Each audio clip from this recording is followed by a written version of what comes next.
This is the seat of their power, the European Parliament in Brussels. And just for good measure, there's a second campus at Strasbourg, at the request of the French.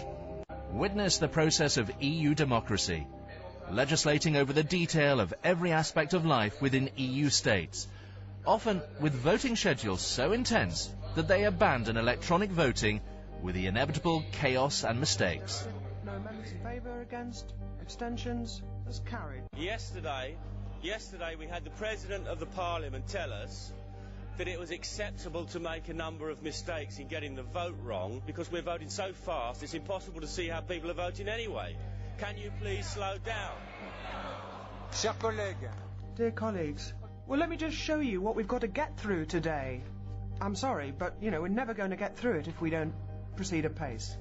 This is hardly the way a democratic organisation should conduct its business, let alone one that controls a union of states governing around 500 million people.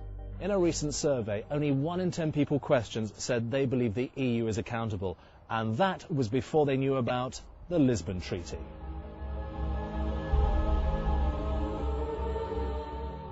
The Lisbon Treaty affects every bit of life in the UK and in all other community countries. Every democratic and legal safeguard for which we've lived for centuries in our country is now literally under threat by this new treaty. This Lisbon Treaty, or what was the rejected EU constitution, has been quietly resurrected, and its ratification carefully stage managed to ensure it gets the vital signatures of member states. The level of subterfuge can be revealed by studying the comments of the authors of the Constitution. Valéry Giscard d'Estaing is quoted as saying that public opinion will be led to adopt, without knowing it, the proposals that we dare not present to them directly. All the earlier proposals will be in the new text, but will be hidden and disguised.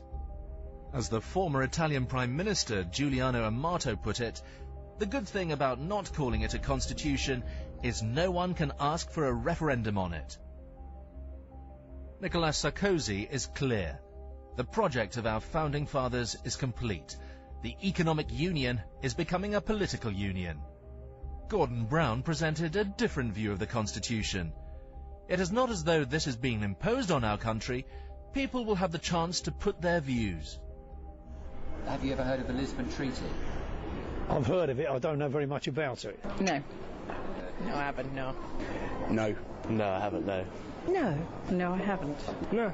I have, but I don't know what it was about. I've heard of Lisbon, I've heard of a treaty, but not a Lisbon Treaty. With the electorate now excluded from the process, the required politicians' signatures were all that was needed, some secured even before the treaty had been published. Incredible.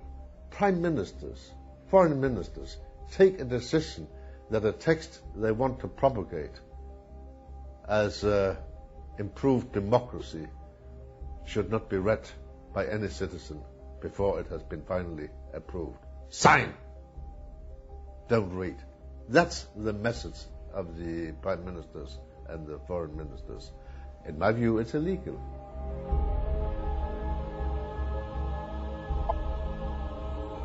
If you're outraged by these activities in Brussels, then you're not alone.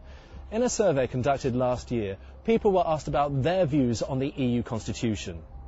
90% want the opportunity to vote on a new EU constitution. 72% of people think the EU constitution would not benefit the UK. And 77% think that whether we want it or not, the politicians will probably introduce it through the back door anyway.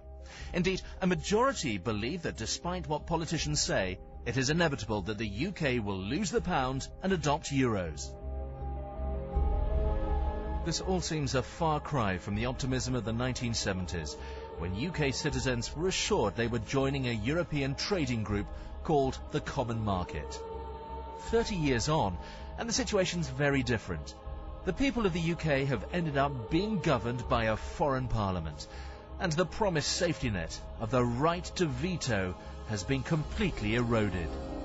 We're not allowed to vote, we're not allowed to have a referendum, our government are just browbeaten by them, and I think they're a disaster.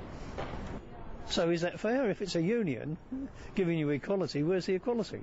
We should have our own laws in this country, and it shows up more and more. I think we have lost control. I don't think we've got any control now. I think a lot of people feel very strongly about it. Well, that really does concern me, yes, because there really is a terrific loss of control, and that really does concern me, yes. It is frightening because I feel that we're becoming a United States of Europe. We're going to be a state, not a country, even though we are an island. The UK government has lost control of its country, and those given control appear not to have the confidence nor trust of those people whose lives are changed by their decisions. This is another element in this Lisbon Treaty, that it's the last treaty which can be put for a referendum. Why? Because it includes in Article 48, Piece 7 and 6, the most important part of it, a self-amending clause. It means that prime ministers can meet, and when they then meet, they can decide an amendment to the treaty, which shall not be put for voters in any member state. Well, anyone that watches this and says, surely it's not right that all our laws are made here by these institutions, what they must do is they must write to their MP and tell him or her they'll never vote for them again if they continue to allow 75% of our laws to be made here by these institutions, and worse still, to ratify this new treaty, this new EU constitution, without a referendum. And if that doesn't work, well, in the future, what people must do is to vote for different parties that say, let's be friendly with Europe, let's trade with Europe, but for goodness sake, let's make our own laws and govern our own country.